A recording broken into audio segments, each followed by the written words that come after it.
হোয়াটসঅ্যাপে কীভাবে কল করবেন এবং নাম্বার সেভ করবেন সে বিষয়ে আলোচনা করব এবং দেখাবো। আমরা প্রথমে হোয়াটসঅ্যাপ ওপেন করে নিব।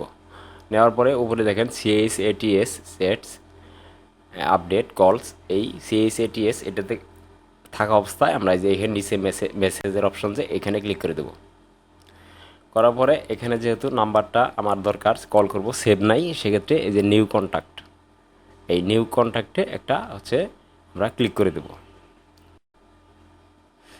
এই নিউ কন্ট্যাক্টে ক্লিক করার পর উপরে দেখেন ফার্স্ট নেম মানে যার নাম্বার, আপনি তার নামটা লিখবেন। ধরেন আমি একটা লিখে দিলাম বাবু লিখলাম, নিচের লাস্ট নেম আপনারা এটা লিখতে পারেন নাও লিখতে পারেন, আমি লিখলাম হোসেন, বাবু হোসেন।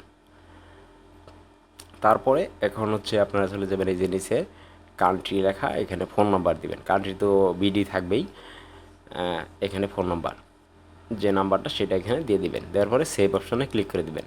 সেভ, নিচে সেভ আছে, সেভ অপশনে এখানে ক্লিক করে দিবেন। নাম্বার সেভ হয়ে গেল। এরপর ব্যাকে চলে আসবেন। ব্যাকে এসে এই যে এই অপশনে CHATS এটাতে রেখে উপরে সার্চ বক্সনে একটা ক্লিক করলেই হচ্ছে নাম লেখার অপশনটা আসবে। আমরা যে নাম্বার সেভ করছিলাম যে নামে, সেই নামটা এখানে লিখবো, বাবু কি দিয়েছিলাম হোসেন, আর আসছে নিচে দেখেন এই যে আসা করছে।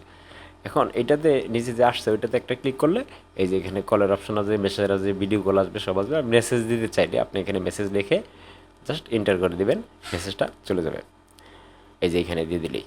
আর কল দিতে চাইলে যে উপরে কল, ভিডিও কল সব আইকন দেওয়া আছে, ওগুলোতে ক্লিক করলে আপনার কল চলে যাবে। আমি কল দিয়ে দেখাচ্ছি। উপরে হচ্ছে ওই কলের আইকনে একটা ক্লিক করে দিই, যেখানে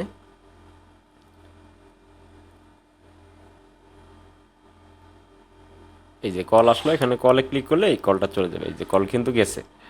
তো আশা করি জিনিসটা বুঝতে পারছেন। আর যখন কেটে দিবেন তখন এই যে এই লাল বাটনটাতে ক্লিক করলেই কেটে যাবে। তো এইভাবেই হোয়াটসঅ্যাপে কল দিবেন, এখন থেকে আর কোনো সমস্যা হবে না এবং নাম্বারও সেভ করতে পারবেন।